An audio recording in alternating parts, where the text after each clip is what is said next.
देवी राधा और भगवान श्री कृष्ण को एक दूसरे का पूरक माना जाता है। भले ही उनकी शादी नहीं हुई, मगर वो दुनिया में प्रेम का प्रतीक कहलाते हैं। राधा रानी को श्री कृष्ण की आत्मा कहा जाता है। बात अगर राधा रानी की करें तो इन्हें बरसाना की रहने वाली माना जाता है, मगर वास्तव में इनका जन्म बरसाना से करीब 50 किलोमीटर की दूरी पर स्थित रावल गांव में हुआ। इसके साथ ही भगवान श्री कृष्ण की तरह ये भी अजन्मी थीं। बरसाना से 50 किलोमीटर की दूरी पर स्थित रावल गांव में राधा रानी का जन्म हुआ था। वहां पर एक मंदिर भी है।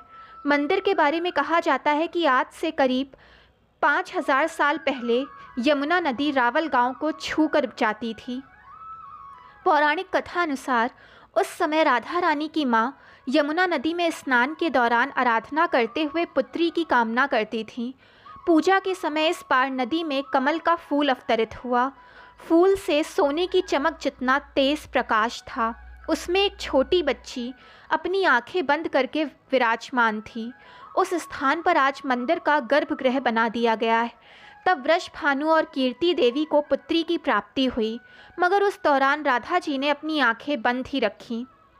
देवी राधा के जन्म के ठीक 11 महीने बाद मथुरा में कंस के कारागार में श्री कृष्ण का जन्म देवकी माँ के गर्भ से हुआ।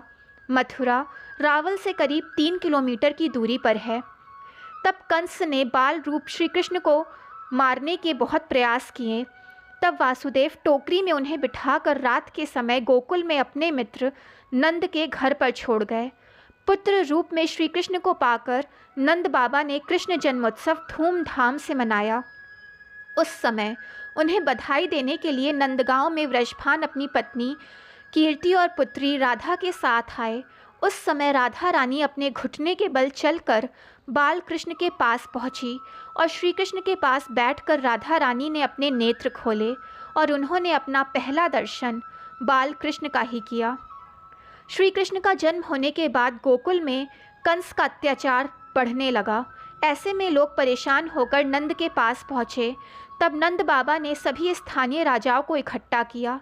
उस समय वृषभान ब्रज के सबसे बड़े राजा थे। उनके पास करीब 11 लाख गायें थीं। तब उन्होंने मिलकर गोकुल और रावल छोड़ने का फैसला किया। तब गोकुल से नंद बाबा और गांव की जनता जिस पहाड़ी पर पहुँचे उसका नाम नंद गांव पड़ गया। दूसरी ओर वृषभान, कीर्ति और राधा रानी जिस पहाड़ी पर गए उसका नाम बरसाना पड़ गया।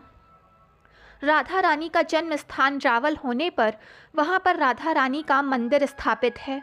मंदिर के बिल्कुल सामने एक प्राचीन बाग है। धार्मिक मान्यताओं के अनुसार आज भी पेड़ के रूप में राधा रानी और भगवान कृष्ण वहाँ पर विराजमान हैं। बागीचे में एक साथ 2 पेड़ बने हुए हैं, जिसमें एक का रंग श्वेत यानी सफ़ेद है और दूसरे का रंग श्याम यानी काला है। ऐसे में ये पेड़ राधा कृष्ण के प्रेम का प्रतीक माने जाते हैं। कहा जाता है कि आज भी राधा कृष्ण पेड़ के रूप में यमुना नदी को निहारते हैं। आज भी इन पेड़ों की पूजा की जाती है। दोस्तों, वीडियो पसंद आए तो चैनल को लाइक, सब्सक्राइब एंड शेयर करें ताकि चैनल की नोटिफिकेशंस आपको मिलती रहें।